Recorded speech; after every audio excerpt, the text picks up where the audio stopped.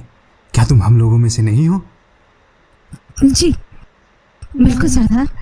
बढ़िया, तो बताओ कौन है हम? और आप भी सरदार। तुम्हारी तरह? हाँ, और लोगों के अलग अलग रुतबे होते हैं सरदार। मेरा मतलब, हम आपके मवाली हैं, यानी हुक्म मानने वाले। जैसा मैंने पहले भी कहा था, सुमैया बड़ी होशियार औरत है। हमारे भाई अबू हुदैफा ने इसे आज़ाद करके बहुत अच्छा किया और इसकी शादी यासिर अल हनफी से करा दी। शुक्रिया, मुझे नहीं चाहिए। अब तुम समझे भांजे, क्यों मोहम्मद लोगों को अपने दीन की तरफ बुला रहा है? ताकि इस बहाने वो नबूवत की आड़ लेकर हम सबके ऊपर राज कर सके। हमारे खुदाओं की कसम, अगर उसने हमसे थोड़ी भी उम्मीद रखी तो उसे मुंह की खानी पड़ेगी। सुमैया, आज हमारी तरफ से सबके लिए खाने का इंतज़ाम करो, कोई भी भूखा ना रह पाए। और हाँ, कंजूसी बिल्कुल मत करना। जो हुक्म सरदार। इक्रिमा, हमारे सभी नौकरों से कहो कि वे लोगों को रात के खाने के लिए बुलाए और कोई भी राहगीर या फकीर भूखा न रहे। देखता हूं वो कैसे लोगों को अपनी तरफ बुलाता है।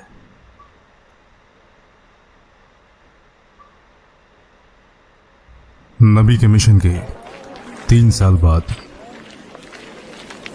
कैसी हो तुम? तुम औरतों में क्या कर रहे हो? अब तुम जवान हो गए हो।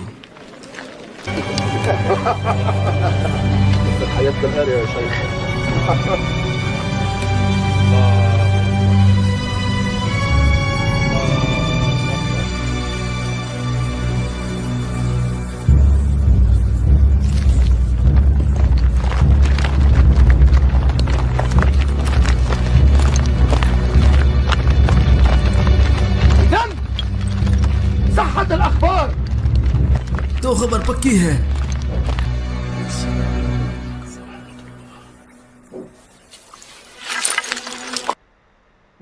तो तुम लोग ऐसे इबादत करते हो। हमें पता चला था कि मोहम्मद ने हमारा दीन छोड़कर खुद का दीन अपना लिया है। जो मैंने अपने कानों से सुना था आज अपने सामने देख रहा हूं।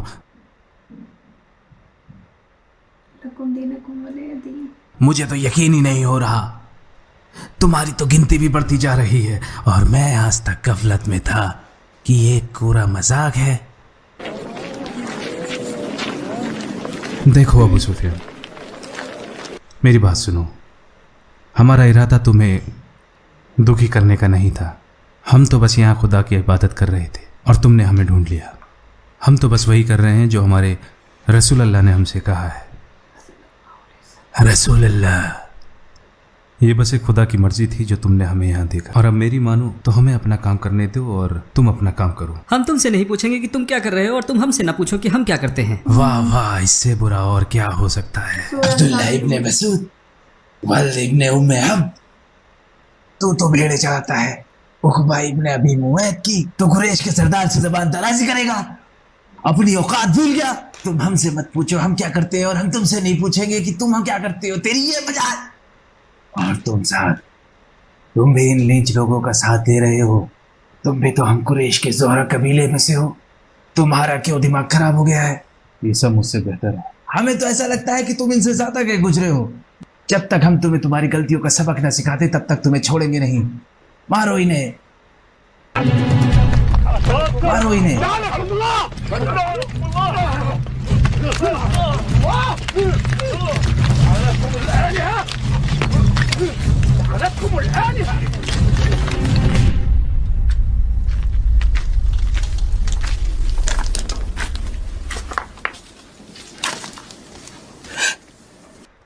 ये क्या हो गया? मुझे कुछ नहीं हुआ अम्मी। तुम्हें बताना पड़ेगा। आज हमने उन्हें उन्हीं के तरीके से सबक सिखा दिया। आज के बाद वो कभी हमसे नहीं बोलेंगे। तुम किसकी बात कर रहे हो? अबू सुफियान और उसके साथी। क्या कहा? अबू सुफियान और उसके साथी। अबू सुफियान और उसके साथी? ये तुमने क्या कर दिया बेटे? तुमसे किसने कहा था कुरैशियों से झगड़ा मोल लेने के लिए? क्या तुम्हारा दिमाग खराब हो गया था? क्या तुम भूल गए हो वो कौन लोग हैं? जानता हूँ, हम कुरैशी कबीले से नहीं हैं बल्कि अंस कबीले से हैं और मखजूम कबीला हमारा साथी है। और मेरी माँ गुलाम औरत थी अबू हुदैफा की। कुछ भी नहीं भूला। और अगर मैं कुछ भूलने की भी कोशिश करता हूँ ना तो ये कुरैशी मुझे सब याद दिला देते। फिर भी तुम्हारी हिम्मत कैसे हुई? बैठ जाइए, बैठ जाइए। और अम्मी आप भी बैठ जाइए।